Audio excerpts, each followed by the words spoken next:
2 दिन के पश्चिम बंगाल दौरे पर प्रधानमंत्री मोदी कई कार्यक्रमों में लिया हिस्सा, बंगाल को दी करोड़ों की सौगात। बारासात में महिलाओं ने संभाला मंच का जिम्मा, पीएम मोदी का महिलाओं ने किया स्वागत। संदेश खाली के पीड़ितों ने पीएम मोदी से की मुलाकात, बीजेपी महिला मोर्चा का दावा, 5 पीड़ितों ने रैली स्थल के पास पीएम मोदी से मुलाकात की।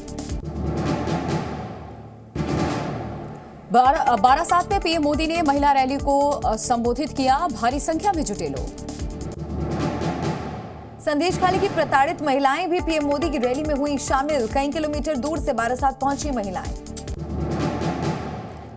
पीएम मोदी ने आईएनडीए गठबंधन पर साधा निशाना, कहा विपक्ष के सभी नेता बौखलाए हुए हैं, एनडीए 400 से ज्यादा सीटें जीतेगी।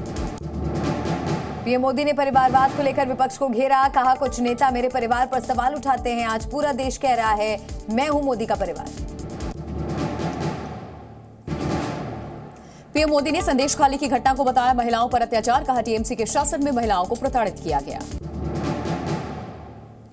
सीएम ममता पर भी पीएम मोदी ने बोला हमला, कहा ममता बनर्जी के राज में बहन बेटियां सुरक्षित नहीं, बंगाल में घोर पाप हो रहा है। पीएम ने टीएमसी पर लगाए गंभीर आरोप, कहा संदेश खाली के आरोपी को बचाने में जुटी है ममता सरकार। देश के पहले अंडर वाटर मेट्रो का पीएम मोदी ने किया उद्घाटन, बंगाल को पीएम ने दी 15,000 करोड़ की सौगात। कोलकाता मेट्रो से पीएम मोदी ने की सवारी, बच्चों के साथ पीएम ने की बातचीत। हावड़ा मैदान से एस्प्लेनेड सेक्शन के बीच दौड़ेगी अंडर वाटर मेट्रो, 4.8 किलोमीटर का रूट बनकर तैयार। कोलकाता मेट्रो स्टेशन पर लोगों ने लगाए मोदी मोदी के नारे और जय श्री राम के नारों से गूंजा पूरा मेट्रो स्टेशन। आगरा को भी पीएम मोदी ने दी करोड़ों की सौगात, पीएम मोदी ने आगरा मेट्रो का वर्चुअली उद्घाटन किया। मुरादनगर को मिला नमो भारत ट्रेन की सौगात, पीएम मोदी ने आरआरटीएस स्टेशन को दिखाई हरी झंडी, कोलकाता से वीडियो कॉन्फ्रेंसिंग के जरिए किया उद्घाटन। आगरा मेट्रो में सीएम योगी ने की यात्रा, आम लोगों के साथ मेट्रो में सीएम योगी ने की बातचीत। पीएम मोदी के कार्यक्रम से बंगाल की सीएम ममता ने किया किनारा, पीएम के कार्यक्रम में शामिल नहीं हुई ममता बनर्जी। सीएम ममता बनर्जी ने आशा कार्यकर्ताओं, आंगनबाड़ी कार्यकर्ताओं को दी बड़ी सौगात, सीएम ममता ने की वेतन वृद्धि की घोषणा। बंगाल में आशा कार्यकर्ता, वर्कर और आंगनबाड़ी सहायिकाओं के वेतन में 750 रुपए की बढ़ोतरी, सीडीएस हेल्पर के वेतन 500 रुपए बढ़े। पीएम के बंगाल दौरे पर शशि पांजा ने साधा निशाना, कहा मणिपुर क्यों नहीं जाते हैं पीएम मोदी, पीएम वहीं जाते हैं जहां बीजेपी की सरकार नहीं है। कल जम्मू कश्मीर का दौरा करेंगे प्रधानमंत्री मोदी, पीएम के भव्य स्वागत के लिए श्रीनगर तैयार है, झंडे और बैनर लगाए गए। पीएम मोदी के दौरे को लेकर जम्मू कश्मीर में हाई अलर्ट, चप्पे चप्पे पर सुरक्षा बल तैनात, वाहनों की ली जा रही तलाशी। श्रीनगर के बख्शी स्टेडियम में पीएम मोदी करेंगे मेगा रैली को संबोधित, रैली में 2 लाख लोगों के आने की उम्मीद। 12 मार्च को गुजरात दौरे पर रहेंगे पीएम मोदी, अहमदाबाद के साबरमती में कई परियोजनाओं का करेंगे उद्घाटन और शिलान्यास। हमीरपुर में केंद्रीय मंत्री अनुराग ठाकुर ने कांग्रेस पर साधा निशाना, कहा भारत को बांटना और पाकिस्तान समर्थक नारे लगाना ही कांग्रेस का लक्ष्य। बीजेपी प्रवक्ता शहजाद पूनावाला ने बंगाल सरकार पर साधा निशाना, कहा देश में बेटी बचाओ अभियान, बंगाल में हो रहा शाहजहां बचाओ आंदोलन। आज प्रदर्शनकारियों का दिल्ली मार्च, एमएसपी समेत कई मांगों को लेकर के दिल्ली कूच करेंगे। दिल्ली में प्रदर्शन को लेकर पुलिस सतर्क, पुलिस के साथ अर्धसैनिक बलों के जवान भी तैनात।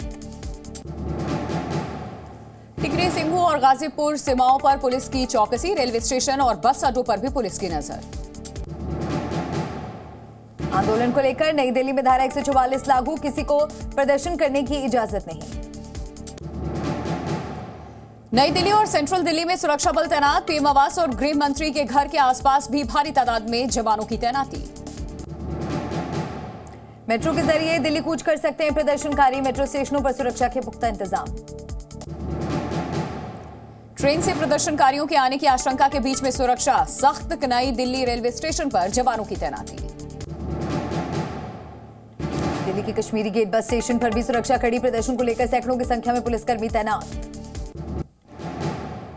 दिल्ली के चिल्ला बॉर्डर पर अर्धसैनिक बलों की तैनाती, आने जाने वाली गाड़ियों पर पुलिस की नजर। दिल्ली में मार्च से पहले किसान नेता सरवन सिंह पटेल का बयान, कहा देश भर में आज 4 बजे तक बड़ा आंदोलन देखेंगे। 10 मार्च को रेल रोको आंदोलन करेंगे प्रदर्शनकारी, देश भर में 4 घंटे के लिए आंदोलन का आह्वान। हरियाणा पर बीजेपी कोर ग्रुप की आज बैठक, हरियाणा की 10 सीट को लेकर होगी चर्चा, बैठक में कर्नाटक पर भी चर्चा संभव। दिल्ली में आज शाम महाराष्ट्र बीजेपी कोर कमेटी की बैठक, सीट शेयरिंग और उम्मीदवारों के नामों पर होगी चर्चा। एनडीए में सीट शेयरिंग पर बन सकती है बात, महाराष्ट्र दौरे पर गृह मंत्री अमित शाह, मुंबई में देर रात की महायुति की हुई बैठक। महायुति की बैठक में महाराष्ट्र के सीएम शिंदे, दोनों डिप्टी सीएम हुए शामिल, लोकसभा सीट शेयरिंग को लेकर चर्चा। महाराष्ट्र में बीजेपी ने 32 सीटों पर किया दावा, शिवसेना 22, एनसीपी 9 सीटों पर अपना दावा पेश करेगी। शरद पवार से उद्धव ठाकरे ने की मुलाकात, महाराष्ट्र में महाविकास अघाड़ी की सीटों को लेकर के चर्चा, आज शाम तक हो सकता है बड़ा ऐलान। कांग्रेस के साथ उद्धव ठाकरे और शरद पवार की बैठक, सीट बंटवारे पर चर्चा संभव, बाला साहेब थोरात और प्रकाश अंबेडकर के साथ भी बैठक। लोकसभा चुनाव लड़ेगी अजीत पवार की पत्नी, शरद पवार के गढ़ बारामती से सुप्रिया सुले के खिलाफ लड़ सकती हैं चुनाव। बिहार में सीट शेयरिंग पर बोले पूर्व मुख्यमंत्री जीतन राम मांझी, कहा बैठक के बाद जल्द सीट बंटवारे पर बनेगी बात। समय से 4 दिन पहले खत्म हो जाएगी भारत जोड़ो न्याय यात्रा, पहले 20 मार्च को खत्म होनी थी यात्रा, अब 16 मार्च को होगी खत्म। 17 मार्च को मुंबई में होगी इंडिया गठबंधन की रैली, गठबंधन के कई बड़े नेता होंगे शामिल। लोकसभा चुनाव से पहले कांग्रेस कर सकती है बड़ा ऐलान, कांग्रेस सांसद राहुल गांधी युवाओं को लेकर कर सकते हैं ऐलान, राहुल गांधी ने किया पोस्ट। जी न्यूज़।